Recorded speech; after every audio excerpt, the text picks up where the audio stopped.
یہ کہانی بغداد کے ایک قدیم شہر کی ہے جہاں عمر بن سعید نامی ایک شخص رہتا تھا۔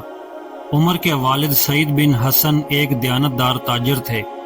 وہ ہمیشہ اپنے بیٹے عمر سے کہتے، بیٹا، تجارت میں نفع نقصان ایک عام سی بات ہے۔ نفع یا نقصان ہونا یہ سب اللہ کے ہاتھ میں ہے۔ رزق کے پیچھے مت بھاگو بلکہ ہر حال میں اللہ پر بھروسہ رکھو، وہ تمہیں تمہارے حصے کا رزق ضرور پہنچا دے گا۔ لیکن عمر کا دل کمزور تھا۔ وہ سوچتا یہ سب خیالی باتیں ہیں، حقیقت میں دولت وہی کماتا ہے جو زیادہ محنت کرتا ہے، عقل سے کام لیتا ہے اور وقت کے ساتھ چلتا ہے۔ بن حسان کی وفات ہوئی تو وہ آخری لمحات میں بھی عمر کو یہی نصیحت کر رہے تھے، بیٹا، دنیا کی حقیقت دھوکے کے سوا کچھ نہیں۔ اگر اللہ پر بھروسہ رکھو گے تو کبھی خالی ہاتھ نہیں رہو گے، اور اگر دنیا کی دولت کے پیچھے بھاگو گے تو یہ دنیا تمہیں تھکا دے گی۔ عمر نے خاموشی سے سر ہلایا مگر اس پر کوئی خاص اثر نہیں ہوا۔ باپ کے گزر جانے کے بعد عمر اپنے والد کے کاروبار کا وارث بنا۔ بغداد کے سب سے بڑے بازار میں اس کی خوشبو، کپڑوں اور قیمتی دھاتوں کی مشہور دکان تھی۔ وہ بہت ذہین تھا مگر خود غرض بھی۔ اس کے خیال میں زیادہ دولت ایمانداری سے نہیں بلکہ زیادہ چالاکی سے حاصل کی جاتی تھی۔ کمائی آہستہ آہستہ ہوتی گئی۔ اس نے وہی طریقے اپنانا شروع کر دیے جو طریقے دولت مند لیکن بے ایمان تاجروں کے ہوتے تھے۔ خالص چیزوں میں ملاوٹ، کم قیمت کپڑے مہنگے ظاہر کر کے بیچنا اور غریب گاہکوں کو دھوکہ دینا اس کا معمول بن گیا تھا۔ وقت گزرتا گیا اور اس کا کاروبار خوب پھلنے پھولنے لگا، مگر اس کے دل کا سکون کہیں کھو گیا تھا۔ وہ اکثر سوچتا کہ آخر مجھے اتنی دولت کیوں چاہیے، اور اتنی زیادہ دولت ہونے کے باوجود بھی میرا دل مطمئن کیوں نہیں۔ لیکن وہ فوراً اپنے خیالات کو جھٹک دیتا۔ عمر بن سعید کی زندگی میں دولت کی فراوانی تھی مگر دل کا سکون نہ تھا۔ ایک لمحے کے لیے بھی اس کے پاس آرام نہیں تھا۔ اس کی دنیا تجارت، حساب کتاب اور نفع نقصان کے گرد گھومتی تھی۔ باپ کی نصیحتیں تو کب کی بھول چکی تھیں۔ ایک رات جب وہ اپنے کاروباری معاملات نمٹا کر دکان بند کر رہا تھا، پورا بازار تقریباً سنسان ہو چکا تھا، اچانک ایک بوڑھا درویش اس کے قریب آیا۔ بوڑھے کی حالت بے حد خراب تھی، کپڑے پھٹے ہوئے تھے اور آنکھوں میں بھوک کی شدت نمایاں تھی۔ بوڑھے نے کپ کپاتی آواز میں کہا، بیٹا، میں کئی دنوں سے بھوکا ہوں، اللہ کے نام پر کچھ دے دو۔ تمہارے پاس اللہ کا دیا سب کچھ ہے، اللہ کے دیے میں سے کچھ اس راہ پر خرچ کرو۔ عمر کو ایسے بھیک مانگنے والے اکثر نظر آتے تھے جو اس سے کہتے، اللہ کے نام پر کچھ دے دو، شاید اللہ کی راہ میں دینے سے تم بہت بڑے نقصان سے بچ جاؤ، لیکن وہ انہیں زیادہ اہمیت نہیں دیتا تھا۔ اس دفعہ بھی اس نے اس بزرگ سے کہا، جا بابا، محنت کر، مانگنے سے کچھ نہیں ملتا، دولت کمانے کے لیے کچھ کرنا پڑتا ہے، یہ یوں ہی نہیں مل جاتی۔ بوڑھا چند لمحے اسے دیکھتا رہا، پھر بولا، بیٹے، میں مانگنے والا نہیں تھا لیکن تقدیر نے مجھے یہاں پر پہنچا دیا، اب جانے کب میری سانسیں تھم جائیں۔ عمر کا دل بہت سخت تھا۔ اس نے ناگواری کا مظاہرہ کیا اور بغیر کسی سکے کے تیزی سے آگے بڑھ گیا۔ اس رات عمر کو ایک عجیب خواب آیا۔ اس نے خود کو ایک سنسان بیابان میں دیکھا جہاں نہ پانی تھا اور نہ کھانے کو کچھ۔ اچانک وہی بوڑھا شخص اس کے سامنے آ گیا مگر اب اس کی آنکھوں میں ایک الگ چمک تھی۔ بوڑھے نے مسکرا کر کہا، بیٹا، تم نے دنیا کے بھروسے پر مجھے ٹھکرا دیا تھا، لیکن یاد رکھو جس نے اللہ پر بھروسہ کیا وہ کبھی خالی ہاتھ نہ رہا۔ پھر اچانک بوڑھا نظروں سے غائب ہو گیا اور عمر کی آنکھ کھل گئی۔ اس کا دل زور زور سے دھڑک رہا تھا۔ اگلے دن جیسے ہی وہ دکان پر پہنچا، لوگ پریشان ہو کر اس کے پاس آئے۔ ان میں سے ایک نے کہا، ناجیر عمر بن سعید، تمہاری دکان میں رات چوری ہو گئی۔ عمر کا رنگ اڑ گیا اور وہ دوڑ کر اندر گیا۔ ہر طرف تباہی مچی ہوئی تھی، قیمتی عطر، کپڑے سب لوٹ لیے گئے تھے۔ اس کا سارا سرمایہ ایک ہی رات میں ختم ہو چکا تھا۔ اسے اچانک وہ بوڑھا یاد آیا اور اس کے الفاظ اس کے ذہن میں گونجنے لگے، جس نے اللہ پر بھروسہ کیا وہ کبھی خالی ہاتھ نہیں رہا۔ اب عمر کے پاس کچھ نہیں تھا سوائے اس نصیحت کے جو اس کے باپ نے دی تھی۔ عمر بن سعید اپنی لوٹی ہوئی دکان کے سامنے خاموش کھڑا تھا۔ اس کی آنکھوں میں حیرانی اور بے بسی تھی۔ کل تک جو شخص بازار کے بڑے تاجروں میں شامل ہوتا تھا، آج وہ ایک مفلس کی طرح کھڑا تھا۔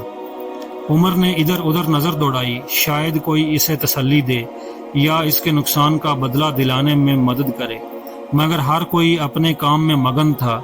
ایک جاننے والے تاجر نے قریب آ کر کہا، افسوس ہوا مجھے یہ خبر سن کر عمر، لیکن یہ دنیا ایسی ہی ہے، دولت آتی جاتی رہتی ہے، اصل چیز عقل اور محنت ہے، دولت تو تم پھر سے کما لو گے۔ عمر نے غم زدہ لہجے میں کہا، لیکن سب کچھ تو ختم ہو گیا، میں کہاں سے شروع کروں؟ تاجر کچھ بڑبڑاتے ہوئے آگے چلا گیا۔ کسی کو اس کے حال سے کوئی دلچسپی نہ تھی۔ وہ مایوس ہو کر گھر پہنچا۔ اس کا گھر کافی بڑا تھا، مگر اب اسے لگ رہا تھا کہ یہ محل جیسا مکان بھی جلد ہی برباد ہو جائے گا۔ اس کے پاس جو تھوڑا بہت مال بچا تھا وہ زیادہ دن تک نہیں چل سکا۔ اگلی صبح عمر جیسے ہی بازار پہنچا، ایک اور بری خبر اس کی منتظر تھی۔ دکانداروں نے بتایا کہ چور پکڑے گئے، مگر اس کا سارا سامان بک چکا تھا، اب کچھ بھی واپس نہیں مل سکتا تھا۔ یہ سن کر عمر کو ایسا لگا جیسے اس کی آخری امید بھی دم توڑ گئی ہو۔ مایوسی کے عالم میں وہ بغیر کسی سمت کے پیدل چلنے لگا جہاں کل رات وہ بوڑھا شخص ملا تھا، اور حیرت کی بات یہ تھی کہ وہ بوڑھا آج بھی وہیں بیٹھا تھا، مگر اب وہ پہلے سے زیادہ پرسکون نظر آ رہا تھا۔ بوڑھے نے عمر کو دیکھ کر مسکراتے ہوئے کہا، کیوں بیٹا، آج تمہاری حالت بھی کچھ ایسی ہی ہے جیسی کل میری تھی۔ عمر نے کہا، میں نے پوری زندگی محنت کی اور ایک ہی رات میں سب کچھ ختم ہو گیا۔ بوڑھے نے کہا، تم نے دولت پر بھروسہ کیا، اللہ پر نہیں۔ جب تمہارے پاس سب کچھ تھا تو تم نے کسی کو کچھ نہ دیا، آج جب تمہارے پاس کچھ نہیں ہے تو تم خود کو سب سے زیادہ بے بس کیوں محسوس کر رہے ہو بیٹا؟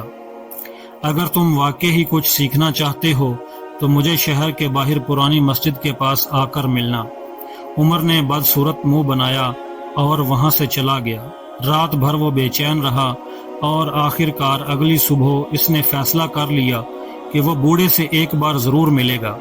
عمر گھر سے نکلا اور شہر کے باہر پرانی مسجد کے پاس پہنچا۔ وہ جگہ ویران تھی، لیکن دور ایک درخت کے نیچے وہی بوڑھا بیٹھا تھا جسے اس کو پہلے سے معلوم ہو کہ عمر ہر حال میں اس کے پاس آئے گا۔ بوڑھے نے عمر کو دیکھا تو مسکرا کر کہا، بالآخر تمہیں سمجھ آ ہی گئی کہ سب کچھ ہاتھ سے نکل جانے کے بعد انسان کچھ اچھا سیکھنے کے لیے تیار ہو جاتا ہے۔ عمر نے غصے میں کہا، بابا جی یہ فلسفے چھوڑے اور سچائی بتائے، آپ کو پہلے سے معلوم تھا کہ میری دکان لوٹنے والی ہے۔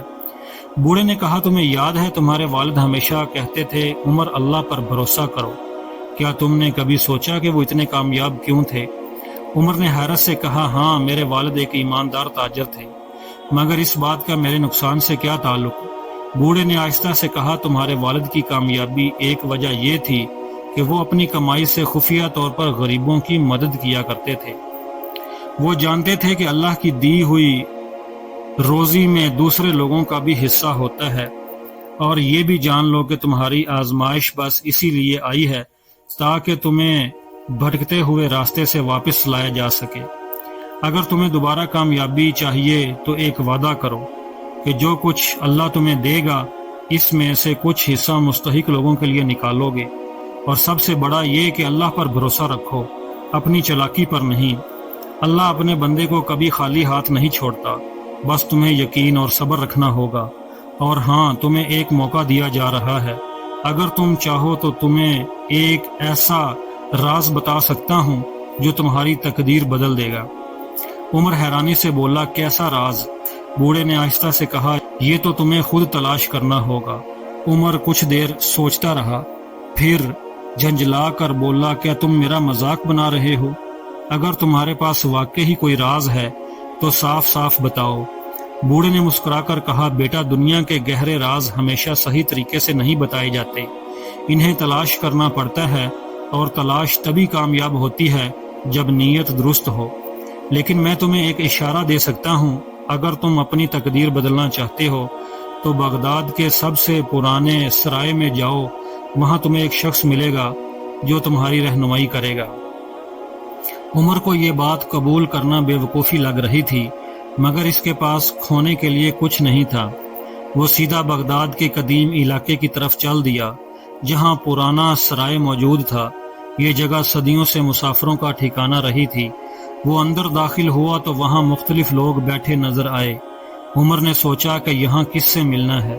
چند لمحے گزرے کہ ایک شخص عمر کے قریب آیا، لباس سادہ مگر شخصیت میں ایک عجیب کشش تھی۔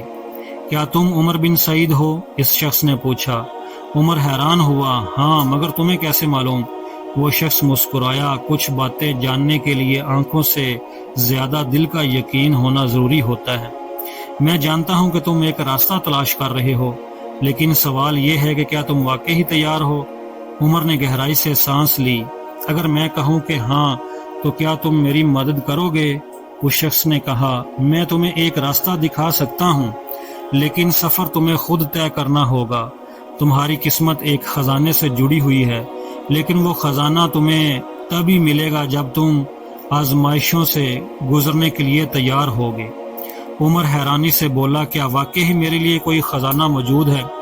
وہ شخص ہنسا، خزانے کئی قسم کے ہوتے ہیں، کچھ سونے چاندی کے اور کچھ علم کے، معرفت کے۔ تمہیں کون سا خزانہ چاہیے؟ عمر فوراً بولا، ظاہر ہے مجھے تو سونے چاندی کا خزانہ چاہیے۔ اس شخص نے سر ہلایا، تب تمہیں صبر اور اللہ پر بھروسہ کرنا ہوگا۔ اگر تم سچے دل سے اس سفر پر نکلے تو وہ خزانہ تمہیں مل جائے گا، لیکن یاد رکھو یہ کوئی آسان راستہ نہیں ہوگا۔ عمر نے سر جھکایا اور روانہ ہونے کا فیصلہ کر لیا۔ وہ شہر سے باہر جانے والے راستے پر چلنے لگا۔ بغداد کے باہر ایک بڑا قافلہ سفر کے لیے تیار تھا۔ یہ قافلہ صحرا پار کر کے شام جا رہا تھا اور عمر نے سوچا کہ وہ ان کے ساتھ جا سکتا ہے۔ سردار شیخ عبد الرحمن ایک تجربہ کار مسافر تھے۔ جب عمر نے ان کے ساتھ سفر کرنے کی اجازت مانگی تو عبد الرحمن نے غور سے اسے دیکھا اور کہا، بیٹا یہ سفر آسان نہیں ہوگا، خاص طور پر اگر تیرا دل اور ایمان کمزور ہے۔ کیا تو اب بھی تیار ہے؟ عمر نے سر ہلایا، میرے پاس واپسی کا کوئی راستہ نہیں، قافلہ روانہ ہوگا۔ پہلے دن کا سفر سخت تھا، سارا دن گزر گیا، لیکن اصل آزمائش رات کو آئی۔ اندھیرے میں تیز ہوائیں چلنے لگیں، ریت کا طوفان اپنی پوری شدت کے ساتھ قافلے پر حملہ آور ہو چکا تھا۔ مسافر اپنے چہروں کو کپڑوں سے چھپانے لگے، ڈھانپ کر بمشکل کھڑے تھے اور ہوائیں اتنی تیز تھیں کہ لگتا تھا جیسے وہ سب کو اڑا کر کہیں دور لے جائیں گی۔ عمر بھی بہت خوف زدہ ہو گیا تھا، مگر پھر اسے بوڑھے کی بات یاد آئی، اللہ پر بھروسہ رکھو، آزمائش آئے گی مگر یہی تمہیں مضبوط کرے گی۔ عمر بن سعید کبھی ایسی صورتحال سے نہیں گزرا تھا۔ اس نے اپنی چادر مضبوطی سے لپیٹ لی اور شیخ عبد الرحمن کی طرف دیکھا جو مکمل سکون کے ساتھ قافلے کو سنبھال رہے تھے۔ عمر نے گھبرا کر پوچھا، شیخ ہمیں کیا کرنا چاہیے؟ یہ طوفان ہمیں ختم کر دے گا۔ شیخ نے مسکرا کر جواب دیا، بیٹا یہ صحرا ہے، یہاں آزمائش اچانک آتی ہیں، مگر یہی کامیاب ہوتا ہے جو صبر اور حوصلے سے کام لیتا ہے۔ یاد رکھو خوف تمہیں کمزور کر دے گا، لیکن سچا یقین اور بھروسہ تمہیں راہ دکھائے گا۔ عمر نے گہری سانس لی اور خود کو سنبھالنے کی کوشش کی، لیکن طوفان مزید شدت اختیار کر چکا تھا۔ قافلے کے کچھ اونٹ آزاد ہو کر بھاگنے لگے اور ایک دو افراد راستے سے بچھڑ گئے۔ اچانک ایک زوردار جھٹکا آیا اور عمر ایک طرف لڑک گیا۔ ریت نے ہر چیز کو ڈھانپ لیا تھا۔ عمر کو لگا کہ وہ کھو گیا ہے۔ اس کے ذہن میں خیال آیا، اگر میں اللہ سے مدد مانگوں تو شاید وہ میری رہنمائی کرے۔ یہی وہ لمحہ تھا جہاں اس کے دل میں ایک امید جاگی۔ دل میں پہلی بار ایک سچا یقین پیدا ہوا کہ جس نے دل ہی دل میں دعا کی، اے اللہ اگر واقعی تو موجود ہے تو مجھے اس مصیبت سے بچا لے۔ چند لمحوں بعد ریت کا طوفان تھم چکا تھا۔ زیادہ تر لوگ ایک جگہ جمع تھے، مگر کچھ لوگ غائب ہو چکے تھے۔ شیخ عبد الرحمن قریب آئے اور مسکرا کر بولے، دیکھو اللہ پر بھروسہ کرنے والوں کو اللہ کبھی اکیلا نہیں چھوڑتا۔ یاد رکھو یہ صرف پہلی آزمائش تھی، ابھی سفر لمبا ہے۔ مگر قافلے والوں نے ہمت نہ ہاری اور دوبارہ اپنی منزل کی طرف بڑھنے لگے۔ جب قافلہ کچھ فاصلے طے کر چکا تو شیخ عبد الرحمن نے عمر کو الگ بلا کر کہا، بیٹا میں جانتا ہوں تم اس سفر پر کیوں نکلے ہو۔ خزانہ وہی پاتا ہے جو اس کی حقیقت کو سمجھ سکے۔ تمہیں جلد ہی ایک اور امتحان کا سامنا کرنا ہوگا اور یہ تمہیں سکھائے گا کہ مال و دولت صرف وہ خزانہ نہیں جس کی انسان تلاش کرتا ہے۔ عمر بن سعید کے دل میں اب ایک عجیب سی بے چینی تھی۔ وہ پہلے صرف دولت کی تلاش میں نکلا تھا، مگر اب اسے محسوس ہو رہا تھا کہ یہ سفر صرف خزانے کے بارے میں نہیں ہے، بلکہ کچھ اور راز ہیں جو کھلنے والے ہیں۔ چلتے چلتے شام ہو گئی اور اس قافلے نے ایک کنویں کے پاس پڑاؤ ڈال لیا۔ جب قافلہ ایک کنویں کے پاس رکا تو شیخ عبد الرحمن نے عمر کو بلایا اور کہا، بیٹا تمہارے سفر کی سب سے اہم گھڑی قریب آ رہی ہے۔ یاد رکھو کبھی کبھی جو چیز خزانہ لگتی ہے حقیقت میں وہ خزانہ نہیں ہوتی، اور جو چیز بیکار لگتی ہے حقیقت میں وہی اصل دولت ہوتی ہے۔ عمر نے حیرت سے پوچھا، کیا تمہیں معلوم ہے کہ خزانہ کہاں ہے؟ شیخ نے مسکرا کر کہا، میں نہیں جانتا، مگر مجھے یہ معلوم ہے کہ تمہیں وہی ملے گا جس کی تمہیں واقعی ضرورت ہے، نہ کہ وہ جس کی تمہیں خواہش ہے۔ یہ الفاظ عمر کے دل میں گونجنے لگے۔ پوری رات سوچنے میں گزر گئی۔ اگلی صبح قافلے کا ایک شخص بے چین ہو کر واپس آیا۔ میں نے جنوب کی طرف ایک عجیب سی روشنی دیکھی ہے، ایسا لگتا ہے جیسے وہاں کچھ قیمتی چیز دفن ہو اور وہاں سے بہت روشنی نکل رہی ہو۔ یہ سن کر عمر کا دل تیزی سے دھڑکنے لگا۔ کیا یہ وہی جگہ ہے جہاں خزانہ دفن ہے؟ عمر نے فوراً جانے کا فیصلہ کر لیا۔ 2 اور لوگ بھی اس کے ساتھ ہو لیے۔ وہ تینوں گھوڑوں پر سوار ہو کر جنوب کی طرف بڑھنے لگے۔ کچھ ہی دیر سفر کرنے کے بعد انہیں ایک عجیب سی جگہ نظر آئی۔ زمین کچھ ہٹی ہوئی تھی، جیسے کسی نے وہاں کھدائی کی ہو، اور واقعی وہاں زمین میں ایک پرانا سا پتھر دبا ہوا تھا جس پر کچھ عبارت تھی، لکھی ہوئی تھی۔ عمر نیچے جھکا اور اس عبارت کو غور سے پڑھنے لگا۔ اس میں لکھا تھا، جو صبر کرے وہی اصل خزانے کا حقدار ہوتا ہے۔ دولت تو آتی جاتی ہے، مگر جو شخص اس کی اصل حقیقت کو جان لے وہی اصل کامیاب انسان ہے۔ اگر تم حقیقت میں خزانہ چاہتے ہو تو اپنی نیت کو دیکھو، کیا تم اسے صرف اپنے لیے چاہتے ہو یا دوسروں کے لیے بھی؟ عمر کے ذہن میں اب ایک سوال گونج رہا تھا، کیا واقعی یہ وہ خزانہ ہے جس کی میں تلاش کر رہا تھا؟ پتھر پر لکھی ہوئی عبارت کو غور سے پڑھنے کے بعد عمر کو ایسا لگا جیسے اس نے اپنی زندگی کا سب سے بڑا راز پا لیا ہو۔ خزانہ صرف سونا اور چاندی نہیں تھا، بلکہ کچھ اور ہی تھا جس کا اس نے کبھی تصور بھی نہیں کیا تھا۔ عمر نے اپنے دوستوں کو ساتھ لیا اور واپس قافلے کے پاس پہنچ گیا۔ پھر شیخ عبد الرحمن سے پوچھا، یہ کیا ہے؟ کیا یہی خزانہ مجھے دولت دے گا؟ شیخ عبد الرحمن نے کہا، تم نے ہمیشہ خزانے کو سونے اور چاندی میں تلاش کیا، مگر اصل خزانہ وہ علم اور حکمت ہے جو تمہارے اندر آ جائے گا۔ تمہیں اس پیغام کو سمجھنا ہوگا۔ عمر کے ذہن میں سوالات کا ایک نیا سلسلہ شروع ہو گیا۔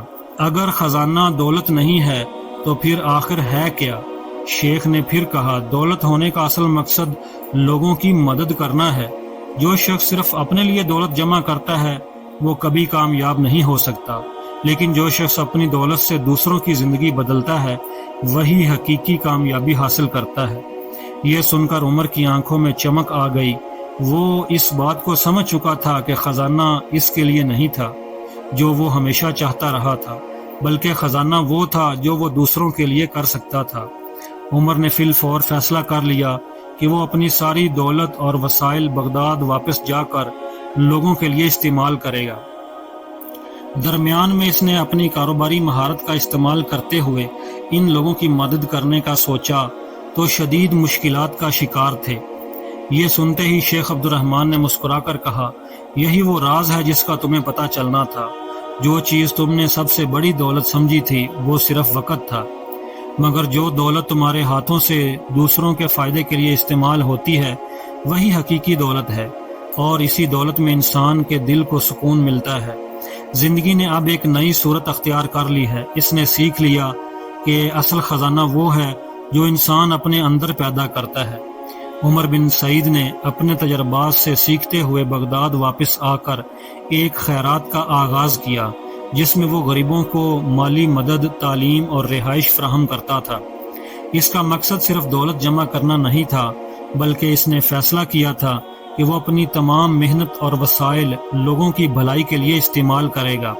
وقت گزرتا گیا اور عمر بن سعید کا نام بغداد کے ایک نیک دل تاجر اور انسان دوست کے طور پر جانا جانے لگا۔ اس نے اپنی دولت سے شہر کے کئی غریبوں کی زندگی بدل دی تھی اور لوگ اس کی عزت کرنے لگے تھے۔ زندگی کا یہ سفر ایک روشن مثال بن چکا تھا۔ اس نے سیکھا کہ جو شخص اللہ پر بھروسہ کرتا ہے اور دوسروں کی مدد کرتا ہے، وہی اصل خزانہ پاتا ہے۔ اور اس سفر کی سب سے بڑی کامیابی یہ تھی کہ وہ نہ صرف اپنی تقدیر بدلنے میں کامیاب ہوا، بلکہ اپنی زندگی کے مقصد کو بھی سمجھ چکا تھا۔ دوستو، اگر یہ کہانی آپ کو پسند آئی ہے تو اس کو لائک شیئر ضرور کریں اور پلیز چینل کو بھی سبسکرائب کر لیں۔